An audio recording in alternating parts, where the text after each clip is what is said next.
Olá pessoal, tudo bem com vocês? Eu espero que sim. No vídeo de hoje nós vamos falar sobre governos Geisel e Figueiredo, com 3 pontos principais que vocês vão entender ao longo do vídeo: abertura lenta, gradual e segura, crescimento da oposição e, por fim, a anistia. O Geisel já chegou prometendo ali a promoção de um aperfeiçoamento da democracia, porque era o que toda a galera estava querendo. Mas, porém, entretanto, contudo, todavia, essa abertura seria lenta, gradual e segura, como planejaram os militares afinados com o pensamento do ex-presidente Castelo Branco. O governo Geisel pode ser classificado como pendular por oscilar entre medidas democráticas e ditatoriais. Nas eleições, o que aconteceu foi a vitória do MDB. Isso, devido a esse fato, o governo antecipou a elaboração de seu programa de ação para as eleições seguintes. Então, no dia 1º de julho de 1976, aprovaram a lei, uma lei que foi batizada de Lei Falcão. Ela estabelecia as diretrizes gerais para a campanha eleitoral, que ia ser veiculada pelo sistema de radiodifusão. Como assim sistema de radiodifusão? Esse sistema engloba a divisão de horário gratuito em partes iguais para os partidos e seus candidatos, a apresentação do nome do candidato, sua legenda, seu número, currículo, etc. E aí, a partir disso, o candidato se via diante da necessidade de conquistar cada voto no contato direto com o eleitor. Em 1975, foram anunciadas medidas para enfrentar os efeitos sobre o Brasil da crise econômica que estava acontecendo no mundo, Crise econômica mundial. Então, a Petrobras foi autorizada a assinar contratos com empresas estrangeiras para explorar petróleo no Brasil. Só que aí, esses contratos assinados, nesses contratos, tinham algumas obrigações, algumas cláusulas que transferiam todos os riscos de gasto em pesquisa e exploração para as empresas interessadas, se elas não encontrassem petróleo nas áreas contratadas. Esses contratos, de empresa estrangeira com petróleo no Brasil eram chamados de contratos de risco, porque se a empresa não achasse petróleo aqui no Brasil, as despesas em pesquisa e exploração iam ser transferidas. Então, eram os contratos de risco.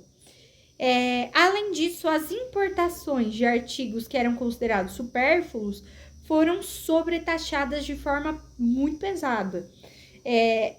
Aí, caminhando, isso tudo em 1975. Agora, em 1976, foi um ano marcado por viagens importantes que o Geisel fez para o exterior. Ele foi para a França, para a Inglaterra e para o Japão.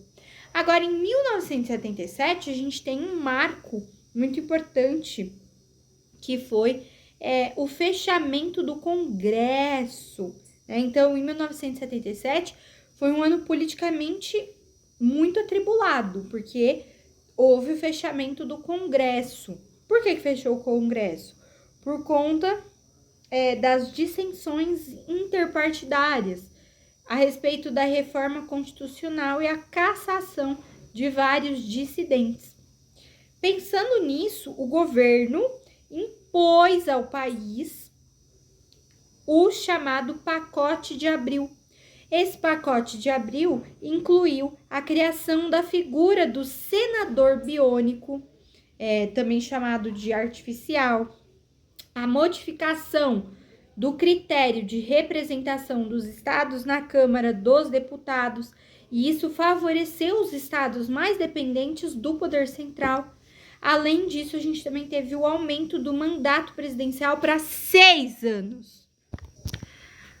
Como se não bastasse toda essa conjuntura do país nesse ano, em setembro, a polícia militar invadiu a Universidade Católica de São Paulo, onde os estudantes tratavam da reorganização da UNE, fechada pela ditadura. Então, houve a invasão da PUC. Vamos lá, então em 1979 a gente ainda tem a retomada da abertura política. O que foi isso? Bom, então o programa de aperfeiçoamento do regime democrático, que lenta e gradualmente o presidente Geisel vinha desenvolvendo, ia possibilitar a criação de novos partidos políticos no Brasilzão. O aumento dos poderes, a participação dos integrantes do segmento civil em níveis de decisão do Estado e a preparação do retorno às atribuições constitucionais de militares da ativa. No final do mandato do Geisel, ele extinguiu o ato institucional número 5 por meio da emenda constitucional que entrou em vigor em 1º de janeiro de 1979. Geisel não poderia mais decretar o recesso do Congresso, nem cassar mandato, nem demitir, nem aposentar funcionário e nem privar os cidadãos de seus direitos políticos. Seu governo também assinalou a volta dos movimentos sociais por meio dos sindicatos rurais e dos operários do ABC, que protestavam contra a crise econômica já perceptível, embora mascarada pelos índices oficiais. Governo Figueiredo, de 1979 a 1985. Bom, primeiro de tudo, o governo dele foi marcado por uma ampliação da abertura e pelo agravamento da crise econômica. Ele foi considerado o presidente da abertura. E é importante você ter em mente também que ele foi o último militar a ocupar a presidência. Seu governo deu continuidade ao processo de abertura política. Figueiredo sempre esteve ligado ao general Geisel. Por quê? Como assim? O Figueiredo, ele foi chefe do gabinete militar do Médici e ele ainda foi chefe do Serviço Nacional de Informações, o SNI. O Figueiredo enfrentou uma crise do petróleo provocada pela Revolução Xiita no Irã em 1979. A dívida externa só estava aumentando e os juros estavam lá em cima no mercado externo. Então, o Brasil estava enfrentando dificuldade para obter empréstimo lá fora, né, no exterior.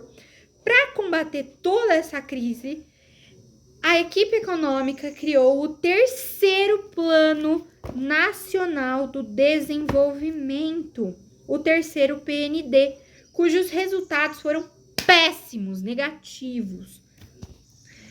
Por conta de tudo isso, o Delfim Neto... Quem que é Delfim Neto? Tô perdido, calma. Delfim Neto era o ministro do Planejamento. Aí, esse ministro, Delfim, pôs em prática um programa de governo que visava conter as despesas, a descentralização administrativa, queria diminuir a inflação, queria privatizar empresas e serviços do Estado e queria conceder prioridade à agricultura e às exportações.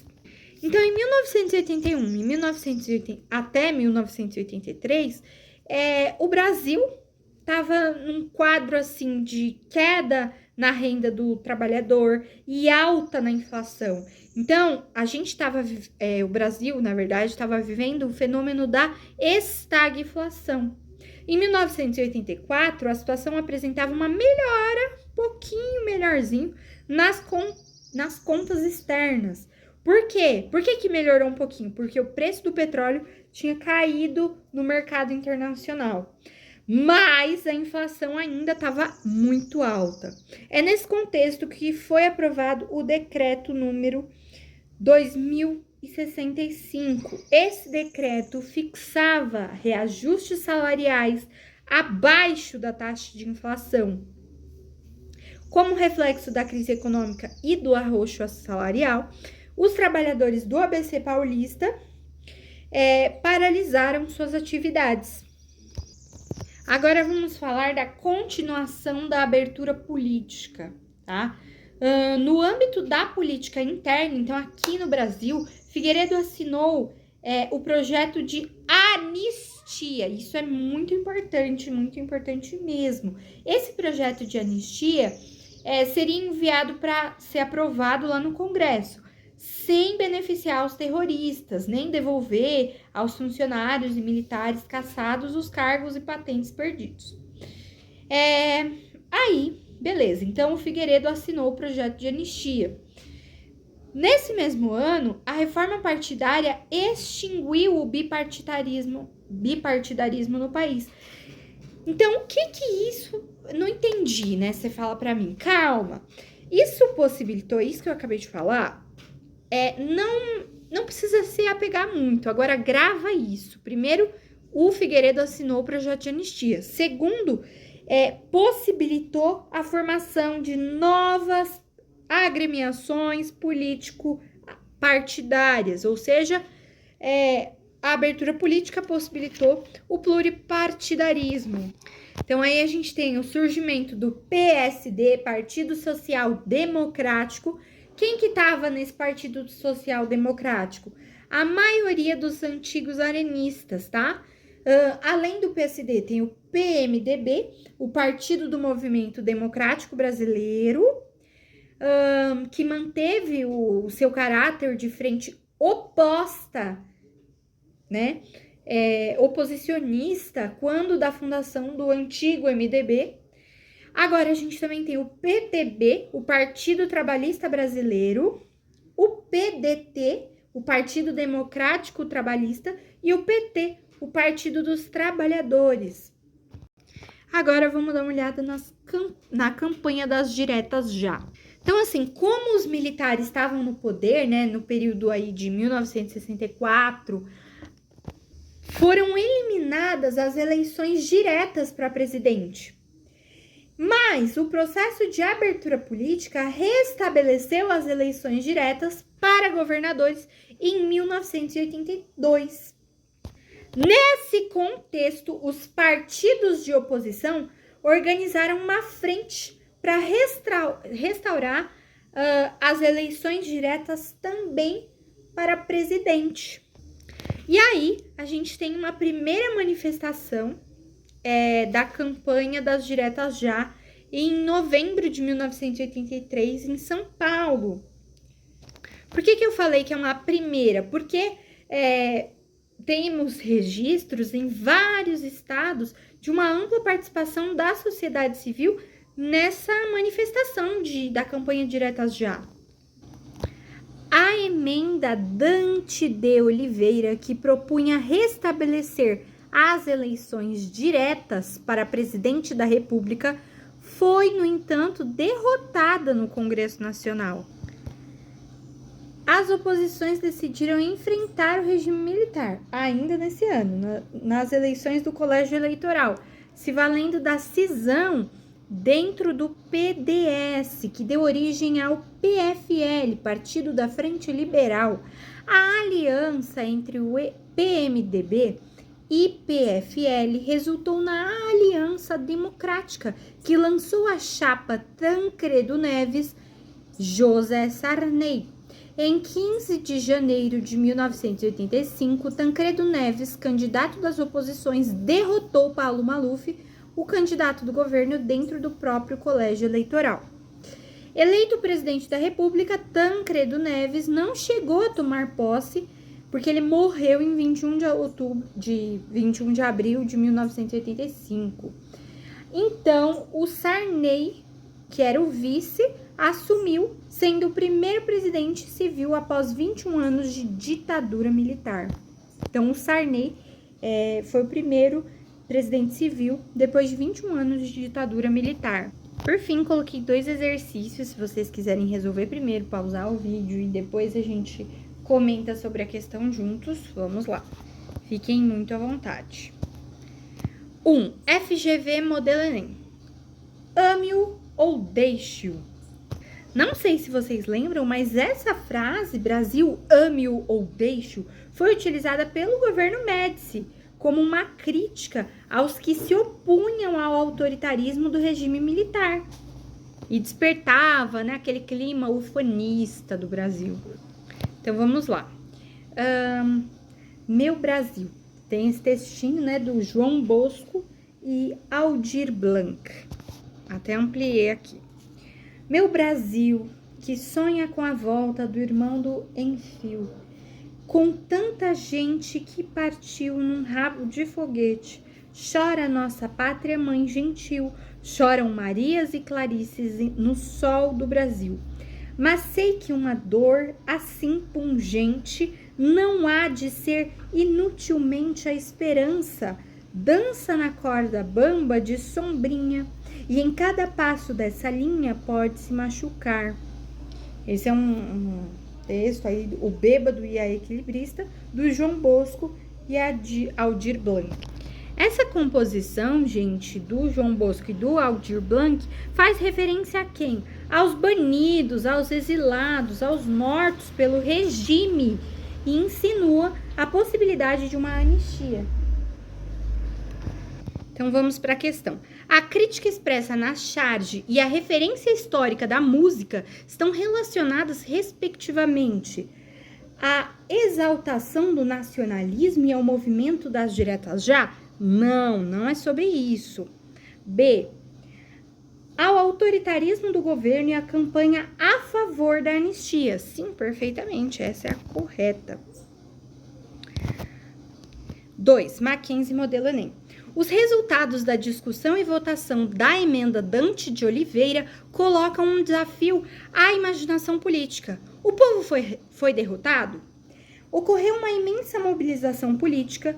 Os estratos mais firmes e decididos das massas populares saíram às ruas e tomaram conta da praça pública. Um frêmito de esperança percorreu todo o Brasil. Para nada?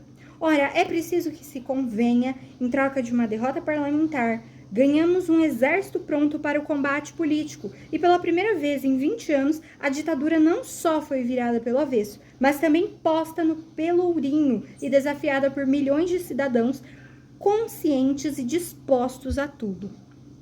Assinale o fato da história política recente do Brasil a que se refere o trecho dado. Esse é um texto aí que a gente pode ver que analisa os efeitos provocados pela derrota da emenda Dante de Oliveira, após a intensa mobilização do povo e dos partidos de oposição para sensibilizar e forçar o Congresso a mudar a Constituição, para que o povo tivesse o direito de escolher o seu presidente nas futuras eleições. Então, a correta aí é a de amor, campanha pela eleição direta para presidente da República com a aproximação do fim do mandato do general Figueiredo.